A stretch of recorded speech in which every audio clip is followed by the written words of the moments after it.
Hello, everyone. We are back up. Sorry, you should be able to have access to the comments now. If anyone can see this, please hit me up in the comments. Apologies to everyone who was already in the previous one.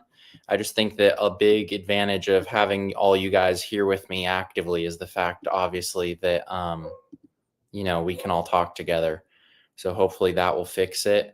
If not, I guess it's kind of cooked and we'll just have to deal with it. I'm sending this over to Majorian and to Eli again. So hopefully Eli can hop in real quick. A lot of the assets that I had kind of pulled up already are not, it was in kids mode or something like that.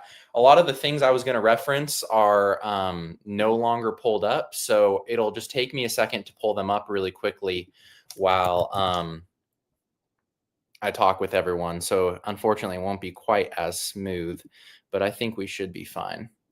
So I guess I'll just restate what I had said earlier. It's going to pull all these up one by one really quick. But I just think that, unfortunately, what happened. All right, Eli's back.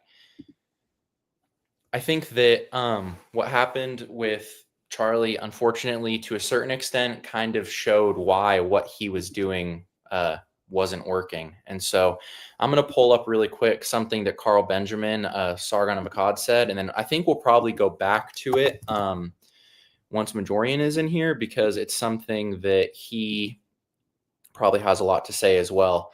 So Carl here says, remember that Charlie Kirk's entire career was focused around winning the debate in the proper democratic fashion, and they still shot him.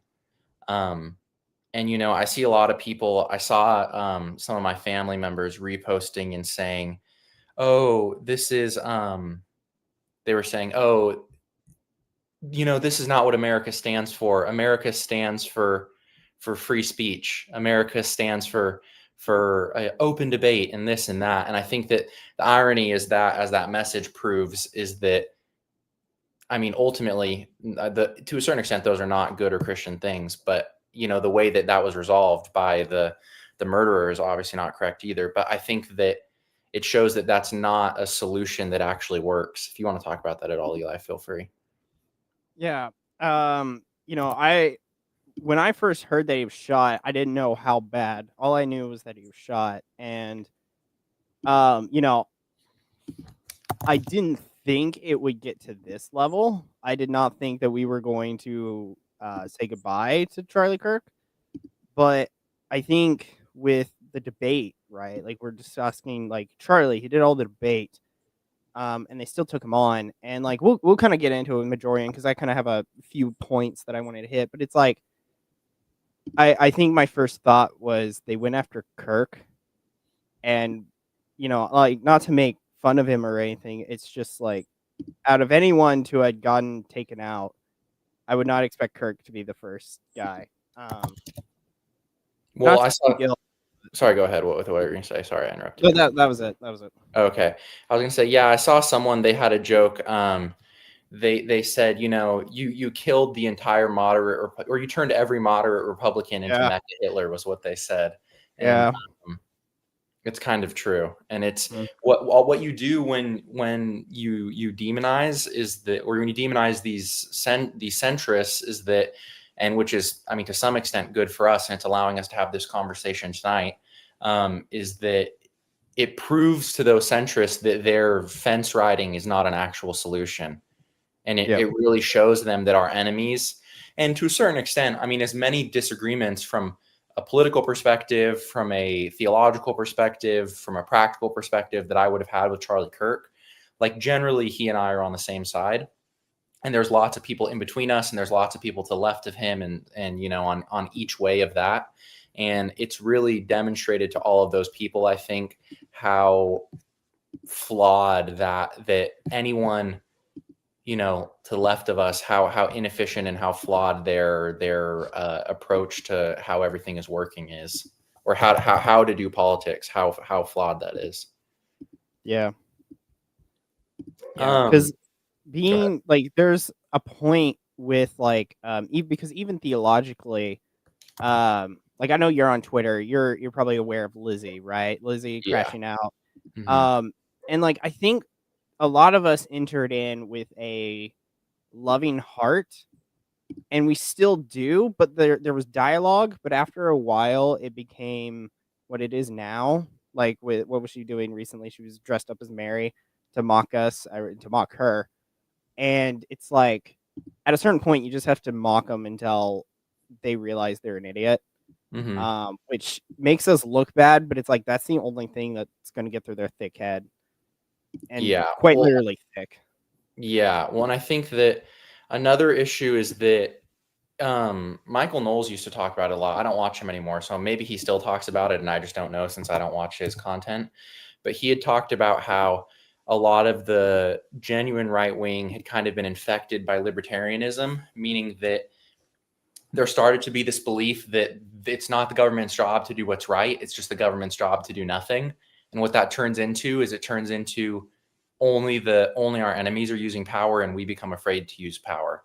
And Yeah. so, I responded to someone on Twitter the other day and they were saying something like, I think it was after that young Ukrainian girl was killed. They were basically saying something about, the most important thing is that we need to make sure that we don't give in to this. This is not an excuse to engage in identity politics. That's what the left does. And I'd said, it's literally just like, you're saying it's a sin for us to use power, which means that only they're going to be the ones using it.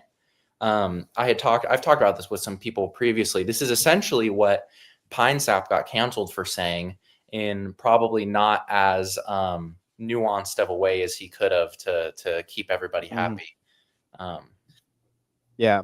Like I know, like because I was talking to, because like I hold the position like women should be in public office. And so, and I said, and I got to ask that, like, what's your hottest take from some women? And that's what I told them. But it's like, I talked it not in a like based way, but in a like, yeah, so, in a patriarchy, the man's the head of the household. So I went through the steps. There's obviously a proper explanation than just Twitter based yeah, points. So, and I feel like we as people need to remember that. Like even when I was in Aeon, I never did any of the stuff that some of these other guys are doing behind the screen because I knew that I had to be that. So, but yeah, I wanted to say something else and I completely forgot. Oh, uh power. Yeah, like power I think scares people because of what power can do, because like I don't you're probably aware maybe, but like I hope to run for office. The problem is then I'm taking on power. But the thing is that I'm making fun slash mocking those who have the power because they're abusing it. But it's like I can do the same because I am as human as them, and so my concupiscence leads to that. But you know, just because I can turn into an evil person does not mean that I will be an evil person. And I think that's one thing that a lot of good intentioned guys need to just get over. yeah, Because like Kirk woke up people in his martyrdom, and I hate to say that somewhat, because theologically he is a Protestant, so there's kind of that like you could say political. theological if, yeah, but it's like he's gonna hopefully this gets younger guys to kick their ass, which is something, or get their ass moving, which is what I've been saying on the channel for like forever, Hmm. for almost like a year now, because Yeah. like they took out Kirk. Who's gonna fill up Kirk's spot? Hmm. And then even then, will he be successful from the standpoint of Kirk as well? So, Yeah. um, and it's like even if they bring in, let's say Kirk 2.0, are we gonna have Kirk 3.0 because 2 died from whatever as well? So, Well, I think that the issue that I think that people on our side need to realize, if there was something I could tell my parents, my uncle, my best friends, my non-political or non-Catholic really friend group, and even a lot of Catholics. There's a lot of Catholics who are effectively, I guess, like a big L, like classical style liberals. Is just that you're these ideas just don't work. It's not going to work. This isn't how Yeah. we win. We don't win by repurposing. And I think the issue is that a lot of people obviously just don't acknowledge that liberalism is a part of the problem, and this is why they miss it. And so they're sitting here and going, well, we're just not doing democracy right, and that's why Catholics are losing, and that's why Christians are losing, and that's why the culture is losing. And no, that's not the answer. The answer is that the game is wrong, and that everything fundamentally, the foundation of everything is wrong. And the only way we win is by returning. The only governmental system God ever gave us directly was monarchy. He anointed the king, and Jesus is the new king. And so obviously it's slightly more complex than that. But I think that, and this is the reason why I want to talk with Majorian, is he has some things to say about this, and that can kind of relate to some of these pieces of media I have pulled up. For now, I have a couple things just about Charlie Kirk in general. Maybe we can talk a little bit more about the facts. Get that moving. Yeah, because I sent you something from probably American First Post because I thought we were gonna be have the guy and we were waiting, but seems not. Yeah, just a little foretaste for everyone. I'll pull that up 1 second. Let's see here. Yeah, but like the thing with monarchy though, because I'm kind of getting it, but the problem with monarchy is it also leads to like kind of the same issues with people of the concupiscence. Like even with David, he was a holy person and yet he still fell. It's that in the monarchy it's going to be how do we craft that. But even before we talk about the concept, we got to talk about its implementation in the way of can we, because like even right now we have many seats opened up. Like to give it an example, because I'm in Oklahoma and I'm running for office, I took a look at the reps and how the House is made up of. 43 of the House seats were won for just filing the paperwork to run for office, which is like half. 43% of the House is made up of people who didn't fight for the seats for 1 year. And then like only 25% of voters actually show up for the primaries, which for Republicans sucks. And Oklahoma's a red state. I get that. But it's kind of hard to bring in new ideas if you're not going to bring in the new people. And that's kind of the issue of newer people, because even if we wanted to do a monarchy, we're going to require to dismantle the Constitution, which is going to require manpower, which then kind of loops us into the same problem of we don't have really guys now. So are we going to have guys then? Well, I don't think that the issue, to disagree with you slightly on the political reality, I don't think that the issue is that you have to dismantle everything. I'm talking more from I'm not even saying you like let's LARP and find a king or something. My point is, and I'm disagreeing with you, and I'm also directly disagreeing with this gentleman here. He says monarchy is retarded; it'll never work. Just run our government properly. The issue is that our government can never work properly, and so that's just a silly thing to say. But I'm not trying to say that we need some type of like send a Habsburg in to rule us. That's not really the point I'm making. I'm speaking more like from a principle perspective, and I like that you're talking about getting people into power, because this is what I'm going to talk about when Majorian comes in. For now, let me pull up what you just sent me though, and let's focus more on the current event side of it really quick. The only thing I want to say elsewhere that is like we were talking about frick. There was something you said that I was like, I need to talk about. It had to be something about monarchy. What was it? Crap. The Constitution. There we are. Finally got clicked in. So like one of the things that I talk about with it's always funny to watch the evangelicals try to be like America's a Christian nation, and yet in our Constitution it's just God, which is very vague. It's just God. God gave us these rights. God is subjective, and that's what the court initially said, and that's why we have Hindus, Buddhists, atheists, Protestants of every ilk, and Jews and Catholics and whatnot.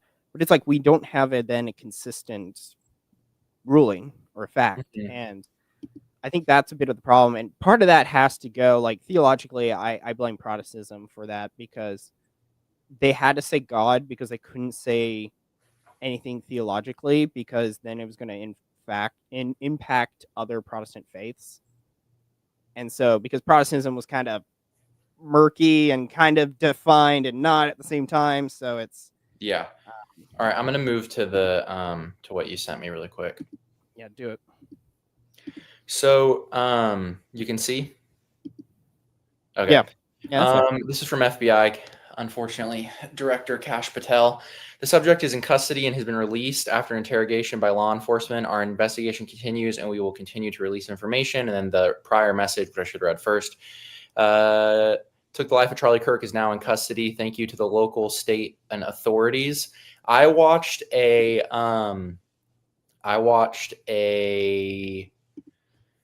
or the main press conference right before I got here, and I think that they're actually still looking for the main suspect. I think that was released when they thought it was that old boomer guy, and my understanding is that he's still under arrest for obstruction of justice, and they're trying to find who they think is the original guy. Taffy found, or Antony Campbell found one of them. There is footage of someone on the roof of the building. Obviously, the footage of Charlie actually being killed is very in-depth and very clear exactly what happened. You can see pretty much the exact same thing happening from multiple angles. So there's not a huge kind of questioning to the reality of it. I kind of want to talk about, let's see here. I do want to mention like the video. I may be brief, like if we're going to talk about it, because like I don't think we should show it because it's kind of graphic. I also don't get kicked off of the internet. Yeah, that's another reason. But like, to give, for people who aren't aware, to kind of give like a mock of it, Kirk is just there, and then you just see him get here, and then there's just a blood and then that's it. And that's all. But yeah, I think people though, MAGA, with all due respect, could you please not be posting that everywhere? I think I found that in a Newsom post, but I saw it like twice, and I was like, bit graphic. Yeah, I don't know though. I think that the issue is, I think that the people I want to talk to, like I said, I guess here's where I'll pull up. Here's where I'll start pulling stuff up and start making my case, and then I'm kind of going to let Majorian make his own case. Then I guess each of us can respond to him. But so I guess for evidence at first, we can see obviously what Carl said. I'm going to read it again. Remember that Charlie Kirk's entire career was focused around winning the debate in the proper democratic fashion, and they still shot him. If you think that you're doing it right, oh, we just need to do it more like how Charlie was doing it, I want you to read the responses of the people of who our enemies are and responding to what happened to him. And I want you to really think about whether or not it's doing anything to help the situation. If you're doing anything to convince these people, because it's obviously not doing anything as far as directly winning, whether it be offices or directly winning power. I made this one. I'm sorry, it's really bad. It's a mixture of Twitter and YouTube. You can see people are celebrating his death. You can see people making jokes about it. People claiming Charlie, consequences of my actions. A lot of people claiming that because he's for gun rights and for the proliferation of the firearm ownership, that this is the natural consequences of his actions. Someone saying, I guess guns are bad after all. Actions have consequences. People saying, I will not be praying for Charlie Kirk. I found these within like 5 minutes on Instagram and on Twitter. And then this is from Blue Sky, which obviously is going to be people hating on him. 2 in the thoughts, 1 in the prayers, for example. People saying, please be dead, please be dead. People saying, well done. Let's see here. People saying that they hope he's dead. You know, there's articles of people claiming they had witches like praying on his downfall, casting spells against him. If he's doing all of this and he's doing it the correct way, like Carl Benjamin pointed out, and this is what happened to him, then I'm sorry, but the reality is that that's what's going to happen to you, assuming that you're in that same position. Because almost everyone I know who's a somewhat committed Christian would generally agree from a moral perspective on most of Charlie's moral principles. And that's what they detest him for. You know, they partially detest him for his political prescriptions. There's a lot of people who specifically don't like him for his opinion on Israel and Palestine. And, I have disagreements with him there, but there's obviously a million other reasons that they also hate him and all of those reasons are just as much enough of a justification to them. They're not going to look at someone who 90% agrees with Charlie Kirk and 10% disagrees with him and say, oh, that 10% is enough. We're going to let you go scot-free. That 10% is enough. You're good, man. Like we're fine. And that's why I wrote this. I said, watch the video. You said it is annoying to see the video everywhere. And to a certain extent, especially if you're trying to like look at an official, I don't know, some type of Associated Press article and find out what's going on, it is annoying to see Charlie Kirk being assassinated. But I do think that, especially if you're a man, I think you need to watch the video and realize that the only reason that wasn't you is because you were not up there at this moment. They can and they will continue to do this. It's life and death. There's no middle ground. And I'm not saying there's no middle ground. Like I necessarily hate you if you're a fence sitter. I mean, I think that you're silly, but I think that obviously there's room for nuance, but for them, there is not. If you were in the crossfire, if you were inside of the scope, they would have been just as happy. And so I think that's what's really, really important to realize. And I do think it's also important to decry. I saw some people saying the solution is that we go and start taking people off of like a Democrat ballot or something and getting rid of those people. And I don't necessarily think that more political violence is a solution to political violence, at least right now. Hambone saying, if you fence sit, you are helping evil. And to a certain extent, yes. But I think the solution to those people is what I'm trying to do right now, and to tell them, wake them up to the reality of the fact that they are coming for you, and there's no way that you escape this. And that's why it's important, and that's what you need to realize. Well, that's why I always think it's funny because I get in talks because I'm very much action. That's in my blood. I can't just let it go. But like some people, they just want to outbreed the left. But I'm like, the left have killed their children via abortion. They've killed their children through the transgenderism. They have a bunch of homos. They take our blood for their army. So it's like, it's not that we're not outbreeding them. It's the fact that they have programmed our kin to turn. So, but yeah, waking people up. But yeah, I just saw. I see a comment there. It says, "It seems that Erica is Catholic." I did not. Yeah, I'll pull that up. Oh, you're looking at the same tweet I am. Yeah. Well, GK3 tagged me in it too, but I already had it prepped. GK3, thank you. We're on the same page. Yeah, Bree Solstad did say that Charlie Kirk's wife is a devout Catholic. She takes their children to daily mass, and that he started attending recently. I do think that makes a lot of sense. Obviously, famously, a lot of people were giving him props for telling his fellow low church evangelicals to kind of lay off the Mary hate. And so, I mean, hopefully, I think there's nowhere near enough evidence to make any assumptions. I think that you still need to pray for his soul, regardless of whether or not someone thinks he crypto converted to Catholicism. But I do think that's good for people to see. Yeah, GK37, K37, seems his wife was Catholic, which I think she is based on what Bree Solstad was saying. I don't think she would say that if that was wrong. Yeah. Yeah, he added me. So one more thing I want to show. I'll probably show it again when Majorian comes on, because I guess it warrants showing more than once. But here, let's watch this real quick.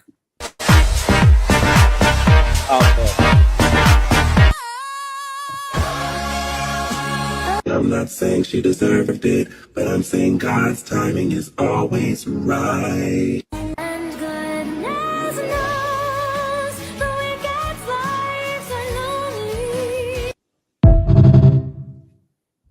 So obviously they're celebrating the murder of a father and the widowing of a wife and the orphaning. It counts as orphaning, the half orphaning of 2 children because of his relatively tame beliefs. And obviously the solution is not to get mad about that and then stay believing everything that Charlie Kirk believed. The solution is to follow your beliefs to their natural conclusions. Another thing here from Sam Hyde, he had said, when we win, don't forget that these people want you broke, dead, your kids raped and brainwashed, and they think it's funny. Yeah. You know, they clearly thought that Charlie Kirk dying was funny. They think what's going to happen to his wife and all of that is funny. You already see people calling for this to happen to other people. You can talk on that a little, Eli, if you'd like. I haven't seen other people, but it's not surprising that they want other people to fall to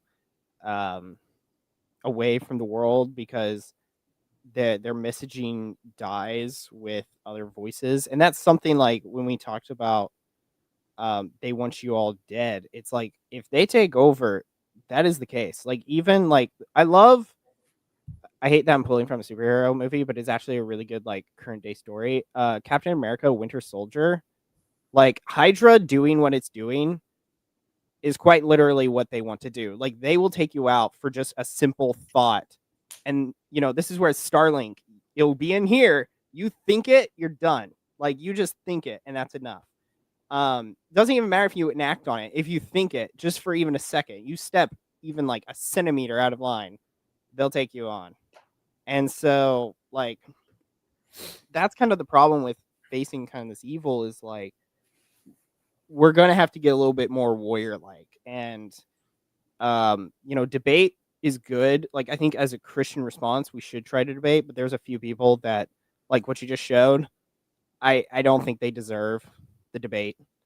They just deserve an ass kicking, and if they change, good. If not, round 2, fight.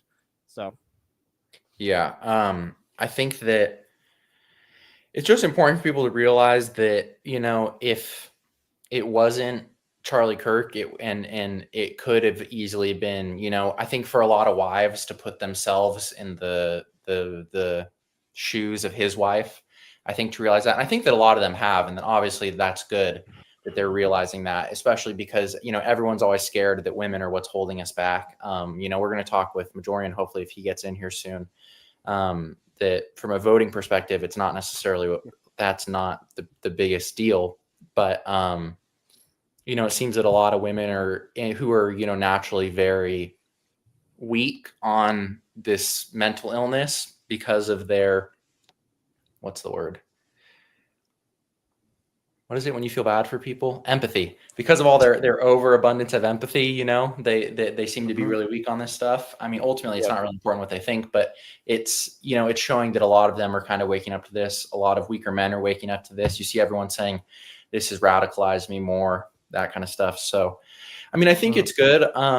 Another thing to be wary of, I think something worth looking at, Stephen King did this. Here's someone else that I clipped who was not Stephen King. I think AOC did this a little bit. Dean Withers did it. There are too many guns. Thoughts and prayers aren't working. This was under one of them.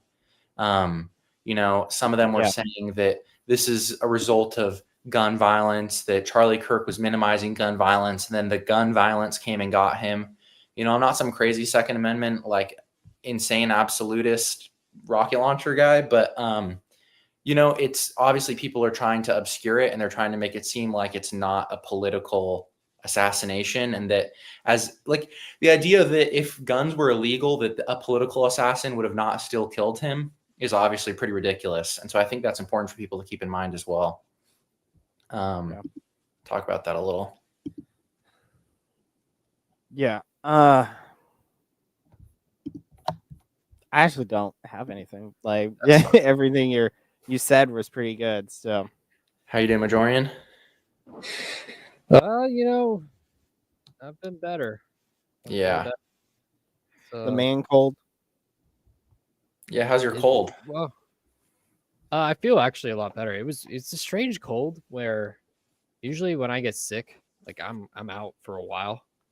But this one, like I literally went from hitting a bench PR in the morning to like having a fever and chills at night to like the next day feeling like relatively okay. So I don't know. That was probably one of the stranger respiratory colds I've had. Yeah. But dude, it's been a crazy week for sure. Yeah, it's insane. So to give, I mean, I feel like the biggest things at the top of my mind, obviously what happened today with Charlie Kirk. I think what happened with that Ukrainian girl. broader stakes, or broader, people were talking about, there's obviously connections between this trend of, Charlie being attacked, of Trump being attacked, of, what was it? The Luigi Mangione attacking the healthcare guy. It seems like political violence, obviously, just as a trend, is becoming more. I think that indicates obviously a lot of bad things. To some extent, it indicates something good as far as just people being really, really fed up. It's not like that's a very virtuous solution to being fed up, but I really quickly, I'll go through some of the things I had brought up already, Majorian, and then if you want me to bring them up later, if you find them compelling at all. One of the things that really stuck in my mind that was kind of something we were talking about was Carl Benjamin saying that Kirk's entire career was focused on winning the debate in the proper democratic fashion, and they still shot him. I think that's important. One thing that I think Majorian froze. I guess we'll see what happens. Uh-oh. His internet has the cold now. Yeah. Hopefully this works. Let's see what happens here. Yeah, I think that what Hambone said here is really good. He says the intolerance of evil is a virtue. Our continued tolerance, just for the sake of it, of this evil, is not good. And that's something you see, especially, as Catholics, it seems to be something that a lot of our priests seem to believe, unfortunately. Something that a lot of the hierarchy seems to believe, that tolerance is some solution in and of itself. And it's pretty shameful, I think. I have okay, this is where I'm gonna probably go a little bit modern. I'm very trad, but there's occasionally I go 1 or 2 drops of modernism. But with Pope Francis, because you were talking about the modernization, I think Pope Francis, in the way that he was trying to dialogue with people, I do think there is an avenue to do that. But I do think there is holding the line on some of these theological truths and just matters of the church that he needs to be adhering to, or did, whatever. RMP Pope Francis, and I guess RMP Kirk while I'm at it. But it's I can kind of see that with Pope Francis, and I made a video talking about that where I was Pope Francis kind of I think abated some of the anger. It's yes, there's a point of being rigid, but maybe be a bit tolerable. It just depends on the timing, right? You can't be, like I was saying earlier with evangelicalism. It's there's a point of dialogue, and then there's a point of just beat their ass. So go ahead, Majorian. I'm sure you have something to say. Yeah. I think that point by Sargon was a very, poignant point. Charlie, it's a weird feeling because, when I was getting into politics, it was when Charlie and Ben Shapiro were popping off for the first time. So 2016. So there's times in my life where I'm sure I looked up to Charlie Kirk a decent amount. And obviously I had disagreements with numerous amounts of his. Sorry. I had disagreements of numerous amounts of his politics, as I kind of grew more in my conservatism and kind of left that term itself. But I didn't want the guy dead, and I don't think anybody really did. I still thought he was probably, more correct than not correct on a lot of things. I think his some of his rhetoric towards a certain nation state was probably not agreeable to me, but whatever. But Charlie Kirk, in his essence, represented the spirit of American boomerism better than I think any pundit of his generation. I mean, he was all about oh, we just need more dialogue. We need to talk to people, change each other's minds, stuff like that. I mean, him and Steven Crowder, the change your mind thing, that was them too, right? And I think, ironically, his organization's named Turning Point, but I genuinely do think this is a turning point, because I think we're past the point of dialogue. I've seen this trend amongst Catholic influencers about dialoguing with Protestants or atheists or whatever all the time. Dialogue's gay. All right, like it really is. Like it doesn't change anyone's mind. I have not seen anybody converted from a dialogue. I'm not talking about on an interpersonal level, right? So like if you talk to friends and you have conversations with them, difficult conversations, you can convert someone through that. But I'm talking about on like a population wide scale, and with these like influencer things, like dialogue is dead. And I think that with Charlie Kirk passing away, I think you're seeing that whole spirit of we can just fight it out in the battleground of ideas. I think that's dying too. And I think we're gonna see, unfortunately, I think we're gonna see more political violence.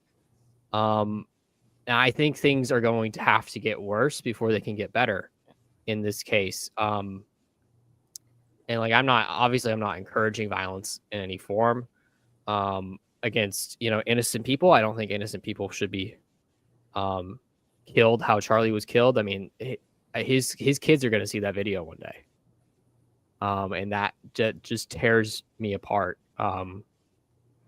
And it's rough, but that spirit, and I think we'll see this more, especially as the boomers, because they're starting to die off. As they start to die off more, I mean, I talked about this with Eli the other day when I was on his show, but we were kind of stuck. We're kind of stuck in this kind of political rut we're in until the boomers die. And then I think once the boomers die, I think there's going to be a lot more change coming. But I think if this is not a wake up call to the boomers, I don't know what is. I mean, we watched a man die basically today. Yeah. Well, and obviously this isn't like, you don't exclusively mean by that like the people born during the baby boom. Like this includes people who are spiritual boomers, for lack of a better term. There's clips of people being interviewed at turning point events, and oh, what do you think about homosexuality? Oh, it's just whatever between them. We can just talk about it. You don't talk someone out of sodomy, and so. Obviously, that's to clarify to people. That's what Majorian means. Obviously, I mean, obvious to me. Sometimes things aren't quite so obvious to other people. I'm going to put up my thing that I think was good. If you want to elaborate on it, Majorian, you kind of said it a little bit. I'm going to put it up a second time. Watch the video and realize the only reason that wasn't you is because you weren't up there at that moment. They can and will continue to do this. Talking about, you were just saying there's going to be more violence. It's life or death. There's no middle ground. And this is not a call to action necessarily as far as like violent action, but it's just an observation, like an objective observation of what's going to happen. I told Eli, I have tons of family members who agree mostly with Charlie Kirk. I might agree with him in reality, 80, 85, 90% of things. And, a lot of people are getting mad at him for talking about how he speaks about Israel, for example. That's something where you and I would disagree with him. But if we were up there and that was us at the other end of what happened, those people would have been just as happy to see that happen to us, even though we agree with them generally. If not more so. Yeah, exactly. And I think that's important for people to realize is that, just because you might semi-agree with people, or you might not even, maybe you're not even as extreme as Charlie Kirk, any of your beliefs that are based in reality are enough for them to feel this way about you. And I think that that's really, if there's any takeaway that people could have, I think that's probably, of the top two takeaways, I think that's one of the top two things that people really need to come away with. Yeah, I mean, I was sitting there and, I saw the news kind of when it came out, I saw the clip, and I was just thinking to myself, I'm like, Charlie Kirk, he's not like a radical, like Republican. He is pretty middle of the road on most things. And I was like, they do that to him. I was like, what will they do to me? I'm talking about like Mussolini, like hang my body up, spit on it, that kind of stuff. Like, yeah. And I think a lot of people don't realize, it's politics is a zero-sum game. All right. Like we don't all win. And, our current political system, since our elite is comprised of both parties, they kind of do always win. Right. But if we're talking about in the grand scheme of things, it is a zero sum game.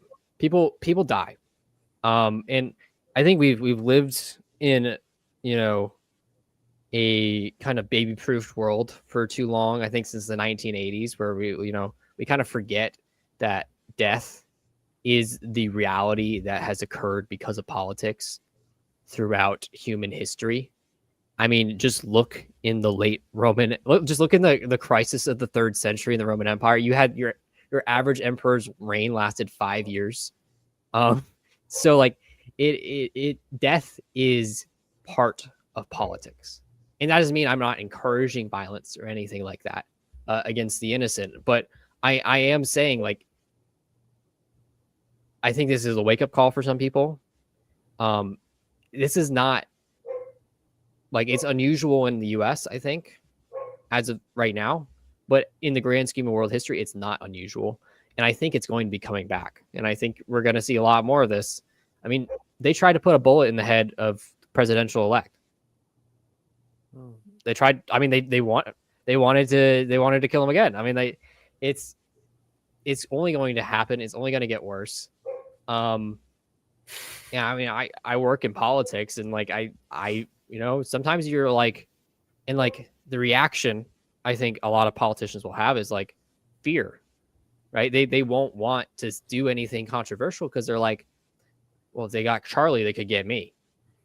And the way I see it is when you meet your fate, whether it's, shot while at a campus speaking event, or whether you die in your old age, you will be judged, right? And you won't only be judged for what you do, but what you failed to do.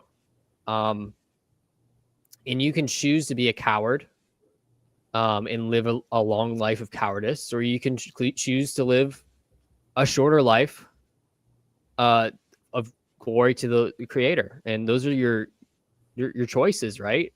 And I think one of those choices is obviously more appealing if you have a value greater than your just temporal life on this world. And I think if you had to ask Charlie Kirk just what I know of him, I think he would have chosen the shorter life, and that's the life he got. So, I mean, we should pray for his family, pray for those little children of his, and the widow. I mean, their whole life has changed forever. But we should not bow down to the mob, because then the mob wins, and like you don't want the mob to, like these people suck. All right. Like, we don't want them to win. So yeah. Live boldly in Christ. Yes, exactly what Alex says. Live boldly in Christ or die a coward, for real. Yep. Yeah, definitely. I think that, and I also think that, when you read about leaders historically, I think that a lot of them had an understanding that they were putting themselves in that position, that they you have the weight of everything, and you are making yourself become a target. And it's time for a lot of those people to realize that it's not just, obviously, in our modern society, like you're saying, especially with our current political system, people are more so, it's essentially just a money-making scheme for everyone right now, right? So like being elected into office. And so there is, to whatever extent, almost anytime you see someone where you go, man, this guy really does care, you quickly find out within a couple of years that either he's been convinced otherwise for whatever reason, or he's just kissed the wall. Out of fear. What'd you say? Or he kissed the wall, Or he kissed the wall, yeah. Exactly. He kisses the wall, or all of a sudden he gets a second or a third house, or starts hanging out or around a certain, salesman of explicit objects, Many such cases. Yeah, not Eli. He wouldn't do that. Yeah, I mean, like, these people, they want this fear. They want this fear to control you. And, silence is surrender. to these people, and these people suck. Like they literally like we have to start characterizing these people for what they actually are, which is that they essentially worship the devil. Now, they may not like explicitly bow down to Satan, but they are functionally Satanists because their mantra basically is "do as thou wilt," which is the command of Satan, right? So we have to start treating these people as they are. You cannot reason with the devil and compromise with the devil, because any compromise with evil is evil in itself. So we need to stop with this idea that we can just debate these people into being good people. Like they're beyond that point. The people celebrating his death with the memes and the stuff like that, I have many thoughts on how those people should be treated. All right, and I'll just leave it at that. But Yeah. it is despicable, and those people will be judged for that one day when they have to stand before their creator and to account every word that they posted, everything that they said, how that made those children feel, and they will be judged for that. And you know, our God is a just God. He's a God of mercy, but he's also a God of justice, and people forget that justice part. And I think we need to remind people of that. Yeah, definitely. I'm going to put up, we kind of talked about, I think, the problem people are falling into. I think one of the biggest reasons I wanted to have you on, Majorian, is I think that both of us have a similar idea. I think yours is a little bit more well-developed than mine, which is why I'm happy to have you, about, you know, what we think people should do. And we may end up disagreeing here. I don't know. We'll see what happens. But I think that, you know, this is, a lot of people are going to look at this, and you've already seen dumb examples of what people think you should do. You've seen people going, man, you know, for example, with the Ukrainian girl, she should have been concealed carrying, as if 3 or however many knife strikes to the collarbone later, she's going to like clear leather and turn around and save her own life. Right. Like, it's ridiculous. Charlie Kirk should have been concealed carrying. Like, I mean, like, exactly. That's basically the level of idiocy. That people are saying, what's the takeaway here? The takeaway is that everyone needs to carry all the time. Like, a guy putting down a microphone and being, you know, losing his, you'd assume losing consciousness within a second after that. It's not going to do anything. It's ridiculous. It's a cope. It's just as much of a cope. Those pro-gun people saying that is just as much of a cope as the people saying that this is an example of he fell victim to gun violence, as if, you know, the gun floated up and, you know, did a 360 and took him out. It's ridiculous. So I'm going to put this up from a certain character named Ubersoy. And here you'll see what he said, and we can kind of elaborate a little bit. He said, chuds who are saying that Charlie Kirk's murder will ignite the second Civil War are utterly delusional. Kind of an example of another delusion we just brought up. That being said, it won't be allowed to slip by without a national conversation or other reforms. And then obviously the meme is, this is Civil War. This is the 7th time you've claimed a Civil War is happening. And I think that his takeaway is important, that while we have the conversation happening, is here's where we gain ground, right? And I think that, you know, Charlie Kirk said that that's what needed to happen about the Ukrainian girl. And I'm going to assume he would have said the same thing about himself. And so I think now's the time we kind of dedicate, you know. Jim Pine says we are already in a cold Civil War, which I agree, but there's a big difference between a Cold War and a hot war, and it's a lot of people's lives. So you kind of have to treat it that way. Yeah. I mean, I basically said today, like that we are already at war, and most men don't want to see it, but like war doesn't disappear because you shut your eyes. And we've been at war for all of time with the devil, right?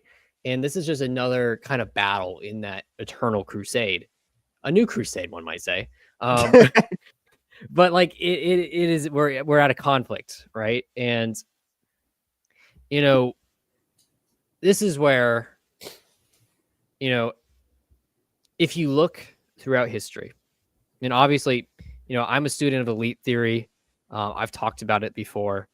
And I think it's probably the best model for understanding how regime change actually works.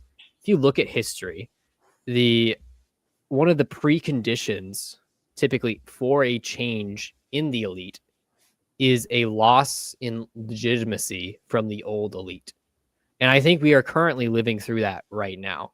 So you look at 1930s Germany, you had the Weimar Republic. They quickly lost any sort of legitimacy they have. You can look at, I mean, French Revolution with the execution of Louis the 16th. And I think right now we're kind of in a similar spot. And from that spot is you get some kind of power vacuum, right? And this is where we actually come into play here. And I think there's lots of people who think this certain situation is going to immediately like launch a civil war. And that is in the same sense a cope, because it's not. Because the reason why it's not is because there are no organized factions right now. Mm-hmm. There are factions organizing, but there isn't really two organized fronts for a civil war kind of conflict to even start. So maybe down the road, yes, but not immediately. And I think a lot of the Civil War conflict is kind of reductive anyways. Like, it is really just Americans like to conceptualize everything in concepts, usually World War II or the Civil War. And this is kind of just another example of that. But really, if you're looking to take advantage of this, loss in legitimacy of the old elite and put in your new elite to replace them, because as we know, politics is run by a group of elites. It's not run by the people. Anything else, if you believe that, you're just believing a lie. You need to create an organized minority. And, how do we do that? That's really the difficult question. And I think what typically needs to happen is you need some sort of shared worldview amongst the people who will be in your elite. I think we kind of have that with Catholicism, though I don't think it's necessarily enough in the political realm, at least how it's currently being manifested, if that makes sense. I think you need some kind of philosophical underlying basis. And I think we have some people working on that right now. I think New Polity is doing a pretty good job. There's multiple other groups. But I mean, that is the kind of first thing we need there, is we need that kind of common shared worldview for our elite to have before we can even get started. If that makes sense.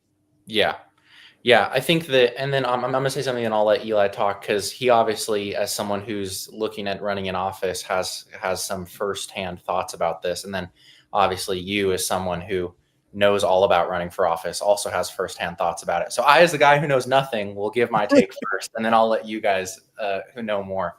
I think that really quick, thank you to Jim for becoming a YouTube member.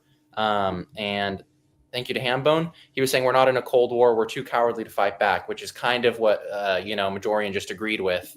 The issue obviously being that part of it, I do think, is cowardice. Part of it is also there's no point in throwing your life away when it's not the correct moment. And I would make the argument that it's probably both of those things. Give me a second. Let me let this dog out. If you want to go ahead, Eli, and kind of talk about your experience. Okay. Well, I don't know how experienced I am. I'm entering. Politically, I'm entering as a mechanical and aerospace engineer student. For mechanical and engineering student, I've got my bachelor's in engineering. So I'm a problem solver, not a politician. So, which is why I stayed in engineering. But, so I kind of want to go through some of I had kind of four things, and they all kind of like ding to each other. And so the first I wanted to talk about was probably the what Majorian was kind of talking about beforehand when he was talking about the morality, because this is a morality check for a lot of people, even the faithful.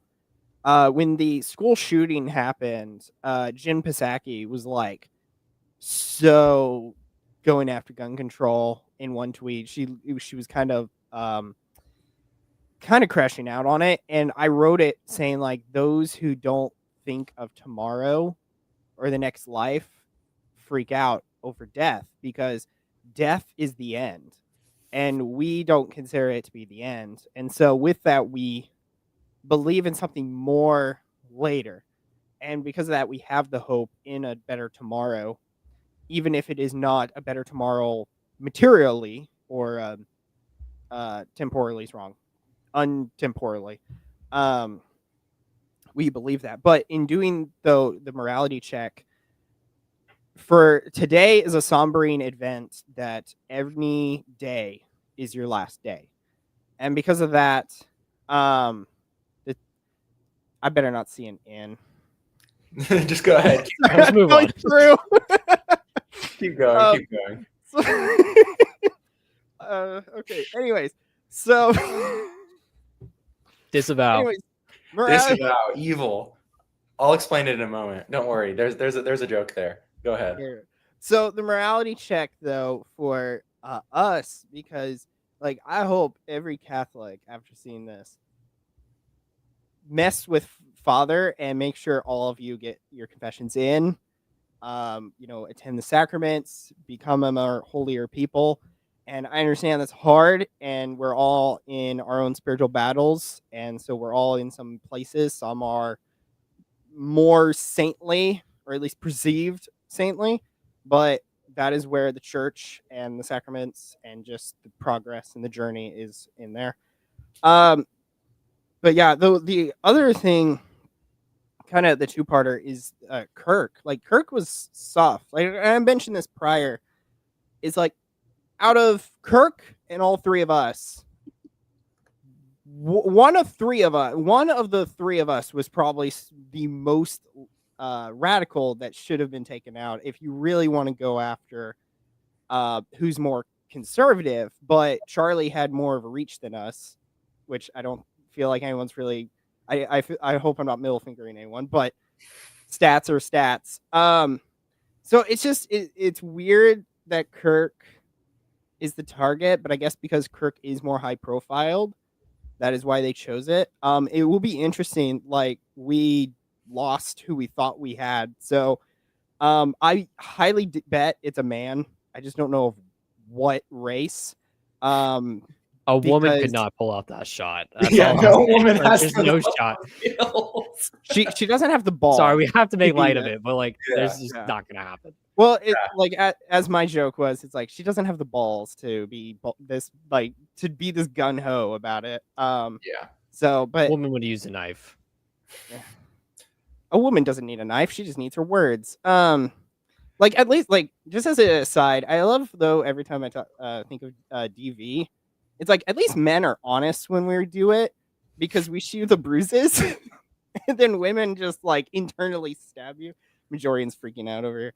But like, again, Kirk was kind of a softer dude in political, and that's why we all were kind of like, it's interesting that is what the left fears. And like, I also want to come back to when I went quotations over Trump of getting shot, because I've got the conspiracy theory that Trump is, after 2020, he got into the swamp, and so that shot was there to get all of the boomers to go, the left wants him dead, and that's why we should vote him in. And like, I don't know why I'm doing a redneck accent, but it's like that was a way to get them through. So I don't know, but just an aside. But the stuff, but Kirk wasn't even a lawmaker either. He's just an influencer, which shows you that influencers do have power. But if we really want to do anything, influencer culture kind of needs to die. I feel like a lot of Gen Zers want to become someone, and it kind of just is in the influencer crowd. And I feel like we need to put more actionable steps in. That's why, like, even me doing this, because after college, I was going to do it in 2024, running for office. And then I decided not to because I was finishing my senior year. So I got this like 2-year waiting period. So I was like, well, let me prepare for the next year. So I'm doing this kind of like creator arc. But it's like, if I win, I'm going there. The All That Matters is somewhat dying. Like, the channel is done until I get kicked out, because my goal is a better world, and that requires laws. Which kind of goes into my next point, and probably the one that like I agree somewhat with Majorian, but you talk about infiltration of our institutions, because I remember that you were telling me about that in the Gen Z. Infiltration takes a while. The Democrats were doing it for decades. We have Kirk dead. More than likely, one of us could be next. Like, that's just how it is. I honestly, because I am going to run for office, I was a little concerned. I'm like, I'm gonna have to get security for my crap, aren't I? You'll probably be because okay. I think if Kyle Langford's still alive, I think you're fine. I'm gonna tell you, at the state level, no one gives a shit about state politics, really. Even unless you're at like the very top of state politics, they really do not care, unless you're making like national news all the time, because these people don't actually pay attention to what's going on. Well, and that's the thing, though. You said that they don't care, and that is the problem that we have, is that we have this inaction. We have this influencer culture. We have this doom pilling. Like Majorian like to tweet yesterday that I did. Black pilling is worse than gooning, because hope gets you over things, but just to admit defeat is done. And to me, this has awoken, I hope, the Hydra of us all. I want hundreds. I have no idea what you're laughing at, so I'm going to continue. No, keep going. Keep going.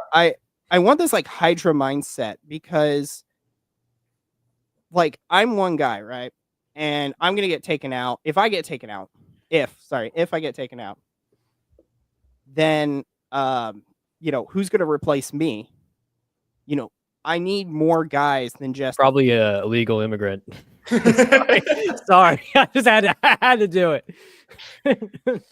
Well, but I think what you're saying is, I kind of disagree with you as far as I think that the political commentator, I think that's a good point that you were saying is, and then I'm going to pull it up. Jim said it, I think. He said the left wins because their stars are in Congress and universities and bar associations, I mean, police chiefs, all those things. There's a reason that, despite the fact that when all those houses burned down in Los Angeles and there was that ridiculous woman police chief and that ridiculous fire chief and that ridiculous Gavin Newsom, that they're still winning despite that tragedy happening, because they're still in those positions, which means that they're still winning. It doesn't matter that happened, And so I think that what you're saying is that, I mean, it's good as far as the fact that Charlie Kirk was a big enough personality that what happened to him is having an effect is important. But the reality is outside of maybe inspiring some person who maybe is going to make a change in 20 or 30 years, he was never in charge of a police department. He never made a law that seriously changed anything. He never, harmed some type of, harmed what our enemies want. And so I think that the hating on influencers thing can kind of sometimes be a waste of time, because I think to some extent there's still some good brought about by it, but solely focusing on that and acting like that's a win, acting like the Daily Wire making Lady Ballers is like an actual political win, is obviously pretty ridiculous. Yeah, I mean, I think we probably have too many influencers, but I also think that having influencers isn't necessarily a bad thing. I just think people need to be doing other things on top of that. So like, this is why like a lot of people, like, they'll just watch the Daily Wire and that's what they'll get their news, and they'll do nothing with that news. Like, they'll just, do their 9 to 5, whatever. You need to actually, if you actually want to effectuate change in this country, you need to put yourself in these institutional choke points. I'm talking university admissions, bar associations, credentialing institutions, like universities, professional boards, doctors, lawyers. We need people in private equity, finance, everything. You need people with shared values. That's why I don't like the the conservative talking point that, you know, Charlie Kirk sometimes said, where like, yeah, you just need to go focus on a trade. You're just relinquishing like some of the strongest institutions, especially affecting the youth, to the left for no reason. And yes, these institutions suck. I know. I went to one of the most liberal universities in the South. I'm well aware of how much these institutions suck. But if you're going to make meaningful change, it needs decades of planning. It's not going to happen overnight. And you need that to be organized. We need people, and I was talking with you know, a New Crusade about this today. You need people who are cultivating talent networks, and you need to be mentoring the people below you, analyzing what they're good at. So like you meet someone, they're very good at math, and you're like, all right, this guy's gonna be my engineer guy. And you try and help them on their journey through that. That's how you do this infiltration. You need to have some kind of talent cultivation system of people who are loyal to you. And this is why like influencers have a rule in that they can recruit the youth. They can reach the youth. Now there's a lot of influencers that are targeting, and I think the Daily Wire crowd is guilty of this. They target the boomers. The Daily Wire is just boomer pornography. That's basically what it is. I mean, that's why it's all about Israel, Israel, you know, Ukraine funding. Oh yeah, America, great. Nothing actually controversial. It's kind of just outrage porn. But influencers, I think, are useful insofar as they can inspire the youth, and you can kind of cultivate. I don't want to say cult of personality, but in a sense, it is actually a cult of personality. And I think if you have that around a strong shared vision for the future, you can do a lot with that. I mean, yeah, let me pull this up really quick. This is kind of what you're saying. The amount of men who watch Charlie and will now be watching Nicholas J. Fuentes is going to be massive. And he's a good example. Good, not necessarily from a moral perspective at all times, but good from a practical and effective realpolitik perspective, that he is a great example of what you're talking about and how effective his followers can be. Yeah, and I think, to Nick's credit, I'm pretty sure I've heard him talk about how he doesn't want all the groypers to be politicians. He tells them, you know, you need to start, you know, you need to infiltrate these other institutions of importance. I mean, like, not like radio nowadays, but like there's old school media still. There's Hollywood. I probably wouldn't touch Hollywood, to be honest. I think that one's going out of business, to be honest. But like new media, there's you know, journalism. There's all sorts of spheres of influence, and you just need even like engineering or something like that. We're gonna need engineers. I mean, there's any of these kind of institutional choke points are all of crucial importance. So if you can find a way to get into there, and then when you get in there, you need to do what the Indians do when they're hired into tech jobs in the US. So like when H-1Bs come here and they get hired into tech jobs in the US, all they do whenever they have any sort of ability to hire someone is they hire another Indian, right? So when you get into your perfect, you know, institutional choke point, you need to hire people that think like you and share your values. And I've already done this in my job. And like, I've turned like this kind of like neocon office into, it's pretty base now. Now, I won't say what my office is, but it's pretty base now. We're doing some cool shit. And like, you'll see what happens. It happens quickly. And like, you just on an individual level, if you have a strong vision for the future and you share that with people, don't be like a weird like autist and like hyper spurg out on them immediately. You can bring in a couple people. Those people bring in a couple people, and all of a sudden you got a movement, baby. Like it's not that deep. Yeah, I think that it was funny. There was a video that went kind of viral. It was from Nick Fuentes' show, and one of his supporters had super chatted, and he said, I was showing people in my fraternity. He's like, I'm at one of the biggest liberal colleges, and I was showing people your videos in my fraternity, and they kicked me out. And Nick was making fun of him and bullying him, and validly. And he was saying, you did exactly what I don't want you to do.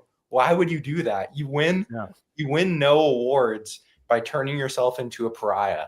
That's one thing that a lot of the people on the right seem to be kind of addicted to, is they're just addicted to getting themselves canceled. And that is the clout that you get from that is absolutely not worth it. I'm talking to two people tomorrow on my stream who got canceled, and they're a very rare example of people who got something out of it, and they got a show out of it, and not everyone is going to get a show out of it. You know, Pine Sap was lucky enough that he had built up enough of a foundation that he can kind of do something about it, you know? And almost no one else is like that. And so that's why you really need to be careful. Well, I mean, it's Machiavelli talks about this, where in politics, you have kind of two kinds of figures, right? You have a fox and you have a lion. And, you know, the lion on its own can fight off the fox, right? But if the foxes team up and use their cunning, they can group together and fight off the lions. And you need to be a little bit of both. And like don't when you meet someone, don't just start talking about like the you know, the Latter councils or like the Council of Nicaea immediately. Like, tell a few jokes, be funny. The best way I found for introducing people to controversial topics is just through a really dark sense of humor. You start there and you just kind of build on that. And then at a certain point, you stop joking about it and you're just kind of serious. And it usually works pretty good. So just don't, if you go too aggressive, too fast, especially with the older generation, you got to be really slow with them. You go a little bit too aggressive, too fast, you're going to scare the hose away. Yeah. To use a colloquial term.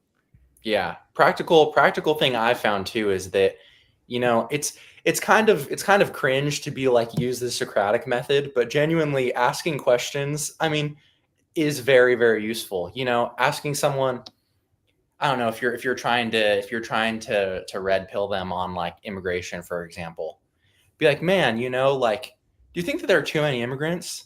Most people are willing to say, yeah, you know, or too many illegal immigrants. Man, is illegal immigration a problem? Yeah, it's totally a problem. Yeah, you know, like, these are the things I don't like that they do. Yeah, I totally agree. Those are things that I don't like that they do too. You know, sometimes there are people who come over legally and they have those problems too. Yeah, they totally do. You know, do you know that this person, you know, I heard this other person say that there should be, you know, an immigration moratorium. Well, what do you mean? You know, maybe we stop them all for 3 years or 5 years. Okay, like, I guess that's not totally crazy. You know, I've even thought to myself, I bet you there's a reason you could do it for 10 years. You could probably make an argument for that. And they might go, well, 3 years seems like a lot. 10 years is probably too much. That's a huge amount of leeway you've just made with that person. And then you just end the conversation and then move on to something else and say, dang, you know what? I totally agree. I think that's a good idea. And then you make it seem like that was their idea, and all of a sudden they're for an immigration moratorium for the next 3 years. Yeah. And then next time you see them, you bring the conversation somewhere else. Really quick, Chris Crash was talking, or Chris from Crash Course is acting like he might, or is saying he might want to come on. So I'm going to go through the super chats we have so far for Mr. Taffy here really quickly. And then we are going to, then if he can come on. So we can see here, he super chatted a G and an I and an N, G-I-N-G-E-R, Ginger. I think he knows that my wife is a ginger and is trying to make fun of me. And, you know, I'm not offended by it, honestly, so it's fine. Yeah. Yeah, I mean, when you're talking about like what you just did with the Socratic method, I mean, I've talked about this before with optics. I always talk about optics because I think no one in the Catholic sphere kind of understands optics. And I think Fuentes, when he kind of saw the what happened with the Pine Sap situation, I think he said a similar thing where like we need to present our ideas in a way that is palatable to people. I'm not saying you compromise your ideas. You need to figure out the best way to possibly present it. And usually it doesn't take a lot. You just need to be a little bit creative in how you present things. Using different words can help a lot. People are kind of dumb, so you can kind of just say things. And if you say it in a certain way, they'll be like, oh, yeah, that makes sense. So being very careful with the words you use to present your ideas, I think, is important. But even just from an optics standpoint, you need to look presentable, right? Like, no one's going to join a movement where all the guys look like dorks. That's a big problem. I kind of have been pointing out with like the SSPX like ultra trad crowd, and like I go to the SSPX. That doesn't mean that they don't look like a bunch of dorks. And like you should try and look appealing, and it doesn't take a lot of work. If you need help, just look at my Twitter. All right, that's all you need. Ask Majorian and I. Yeah, I'll help. I'll be your look maxer. Yeah, Chris has a good example here. He's saying like using words like Christian patriot is more likely to win boomers than Christian nationalism. I think one of the issues to a certain extent is that I do think you have to realize that diluting the message to the people who matter is not worth it for the sake of someone like boomers. So you have to remember that. For example, choose. That's a very important point. Don't dilute your message for people that will not convert to your message at all. So like, you could present things in a more presentable way for people that you ultimately think are your allies, but they're just not quite there yet. People like the boomers, they're lost. All right. They had 50 years. If they aren't on the train by now, sayonara, go take a cruise, go take your 15th cruise and leave none of your inheritance to your family. I mean, that's what the boomers are worth at this point. I think the boomers are beyond saving, guys. I'm sorry. It's over. Yeah, but I just mean that like it's important to understand that there's a difference between converting people who matter, like, or convincing people who matter, and like we're not populists. We're not saying we need 50, we have 45% approval. We want to get 65% approval. What do we say to get there? If Eli wants to run for office, he needs to talk to the people who matter. He needs to find local business owners who matter, for example. Like he needs to find, it's more important to him that the chief of police and the fire chief and the 10 biggest independent employers in his city are all, all supporting him than it is that he went and door knocked, like 1,000 people, for example. And so the skills we're talking about are to be used for those people who matter. And it doesn't, you're not trying to make slop and have 1 million people going, I agree with you online. Oh man, the Democrats are so evil. The Democrats are so evil. Like it's nothing except for a waste of time. So brave. Yeah, exactly. Right. And so I think it's the fact that understanding that differentiation is something that's very, very important, I think. Yeah, and I think women don't understand this, which is why typically they are the worst slop posters on the internet, because they'll just say things and they'll say things that it's so evil. Yeah, they'll say things that they expect their friends to say, like, "Oh, so true, Queen." Like, "Oh, so controversial." "Oh, abortion's evil." Whoa, you're really spitting fire. You're gonna get canceled for that one. And they'll always have like this fantasy of getting canceled. Which is why we cancel them over fake cakes and stuff like that, because it's really funny. But you notice they'll always like self-insert. Same person self-inserted over the thing that happened today. So that's just funny. It's a fake cake, guys. Is that a stop? I'm raising a hand. No, I'm raising. Go for it. Oh yeah, go ahead. So I briefly want to show, like, because I feel like I'm the anti of what you guys are talking about, because I talk about like I want a lot more people in politics because I don't feel there's enough of us in there. And like an example that I tell, so I think I can present something. I just need to share my screen real brief. So Nick Fuentes has gone into like talking about Vivek. Like I don't like Vivek, and I feel like I'm gonna have some agreements over here. Yeah, the America is an idea is a dumb thing, and Nick talks about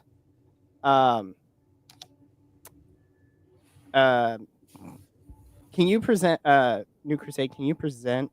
I think I put it in, but it's not. I'm not seeing it. Is it the thing that you sent me in the DMs? No. Oh, I see it. I see it. I see it. Okay, yeah. So this is just the Twitter. I had to quickly find it because I switched computers, so I don't have what I need. But like, this is Nick. Let me going after Vivek, right? Like, of course, I don't like Vivek. I want to get Vivek out, but it's really hard to go after Vivek. You know, this boy. It's really hard to take him out when all we have is a black woman in defense. And even then, we didn't have the black woman because the National Party in Ohio supports him now before the primary is even done. So it's like we're having this problem of that. Like Vivek is going in unopposed. And it's so we're losing that battle because we never even went into it. And that's where I was saying that more guys need to step up, because this is an isolated incident. Like I was talking beforehand with Oklahoma, 43 seats have been won for just turning in paperwork, which I've done. It's not hard. You put your address like 3 or 5 times, and that's about it. And it's like, that's 43 slots. A lot of them were Republicans. A lot of them were older people. You're telling me that there isn't some young guys who are like, I think I could do the job better. You're telling me that there's not one. Like my guy, I'm going to have to go after an incumbent. It's 8 years he's been in office by the time I take him on. It would have been 6 had I continued on. But it's like he hasn't had to fight anyone except a Democrat in 2018. So it's like, you know, we can't really say, oh, well, the government is, you know, the government. We choose to let the government stay that way. And that's why I say that we need the people to engage. I think that you think we're disagreeing with you, but we're not. I think that we're actually agreeing that we need to put guys in there. I think that we need to I mean, not like that we're agreeing and saying that we need people in places of power and that's where it matters. What we're not saying is that, like, you know, it's super, super important to, like, you need to put people where they matter. And it's not necessarily that you need to worry about like winning over people who don't matter. And so I think what you're saying as far as getting people in politics, that's where it matters. You're saying, you know, we need someone to run in this situation. Majority wants to say something, so I'll let him say it, and then I think the Vivek scenario is an important. I think it's actually a great illustration, because the problem there is not necessarily that there's no one running against him. The problem is he's pre-installed at the start. So when we're talking about getting people involved in politics, you need to get people involved in who installs people into power. So I mean, I'm talking about taking over your state GOP. Now that depends state by state how that goes. You can talk about taking over your county boards. That's really those are the linchpins I'm talking about. It's not necessarily individual candidates races always, but like the Vivek seat, that was predetermined. That was if you had a rock star candidate against Vivek still would have won. Just that's how our current modern political system works.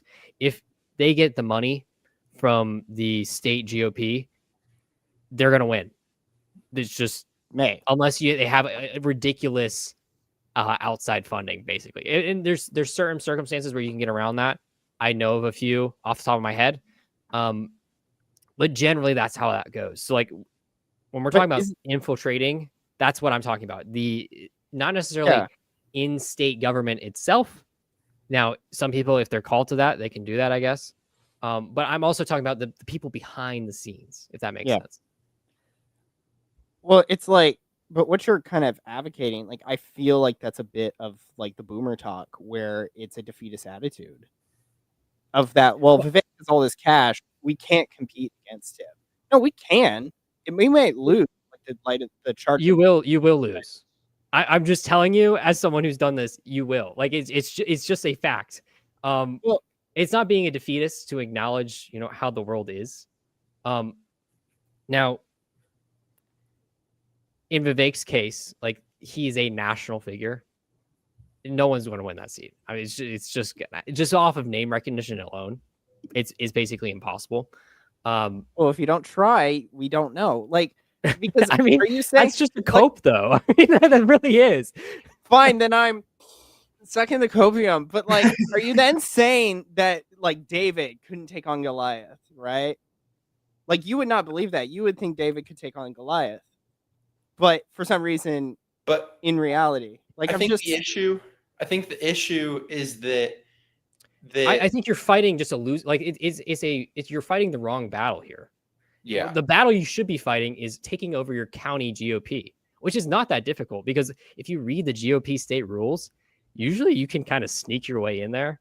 We actually had a plan to infiltrate the state, the opposing party in the state that I'm in, because you really only need like 200 people if you want to pull it off. You could do basically like a little coup. It depends on the state, of course, but like that's the battle I'm talking about fighting, because that's the more important battle at the end of the day. Yeah. If you can place the right people in, you have more power at that position anyways.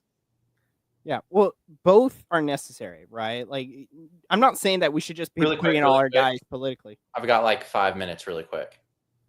Like 5 minutes left. So sorry to Chris, but I won't be able to get you on. But we've got like 5 minutes to wrap it up. So go ahead.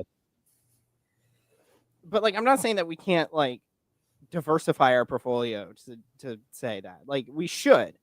But I'm just saying like it looks like we are not fighting in, or the fighters we've sent in are few and far between or completely unelectable. Like I'm trying to think of people. But you know, a numbers game as well. Like as I was saying, like Oklahoma was 43. I bet if I go to other states and actually do the math, and that's just the House, I bet you I'll find worse numbers elsewhere. And it's like we need, if we actually want to produce real change and actual change, because there's no point in Lila Rose getting paid $375,000 for a marketing campaign, which is essentially what pro-life work has turned into now, if we don't actually pass the pro-life laws. Because that's the main goal. And yet we're kind of stuck in the back heap and the planning stage, and we're forgetting that we have work to do, and that requires the power. So that's all that I'm kind of like. That's fine. I'm gonna let Majorian say his last thing, and then I'm gonna thank everyone, and I'm gonna have to close it down for the night. So Majorian, whatever. Thank you. I do want to say I appreciate Eli being on here, because I think he knew that he might disagree with us, and I think that the fact that he's a good sport about it is admirable. So I appreciate you being here to talk with us. So yeah, if you were saying that you only have an hour and a half, I should have hosted. I have Restream. I could have we could have been on for longer. But sorry, go ahead. Yeah, so it's you don't want to relinquish battles, but you also want to pick and choose your battles. You want to fight battles that are smart, and you don't want to waste your time, because we do only have a certain amount of time on this planet. Then we get to choose that how we do. That's how we kind of get these bad candidates some of the times. But I would say most candidates are recruited prior. Now there's some circumstances where people who aren't recruited kind of get in, but those are generally rare. Primary challengers, which do win sometimes. I think, kind of tied this all back together. We're at a turning point. Pun intended. Sorry. We're at a turning point, but like it's we need to be prepared. We need to organize, and I think me and A New Crusade will probably talk about this more in the future. I have a lot of ideas on what we're gonna do, but things look bad. It's a dark day, but sometimes things need to get worse before they can get better. And we need to continue to trust the plan that God has made for each and every one of us. And do what we can to build coalitions, infiltrate where we can, help out our people on our way up. And, we'll get through this. We'll get it done. I feel really bad. Chris just joined, but Chris, I don't know if you heard me. I said I have to leave right now. So Majorian just said his part. I'll let you have your handsome face up for a second, but I'm literally gonna. If you guys want to arrange something, feel free. But I have to go right now, so I'm gonna say thank you to everyone. I was only gonna say one thing: is Majorian's right? Take over the counties. Okay, there you go. So thank you everyone for watching. I really appreciate it. Thank you, Eli, for his time. Thank you, Majorian, for his time. Chris, for just a second coming in. Obviously, everyone pray for Charlie's family. Pray for his soul. Whatever's going on, especially like Majorian had said, this is going to be especially difficult for his children for the rest of their lives. Pray for his wife and pray that for whatever he gave us by being there for this to happen to him, pray that we do the right thing and we're able to make the best of his sacrifice. Thank you everyone for being here. Thank you, Taffy, for supporting. Thank you, Jim, for becoming a member. Thank you, Mr. Hambone Jones, for your super chat as well. Everyone go check out Chris's show, check out Eli's show, and check out Majorian on the Latin Slavs. Bye-bye. Good night.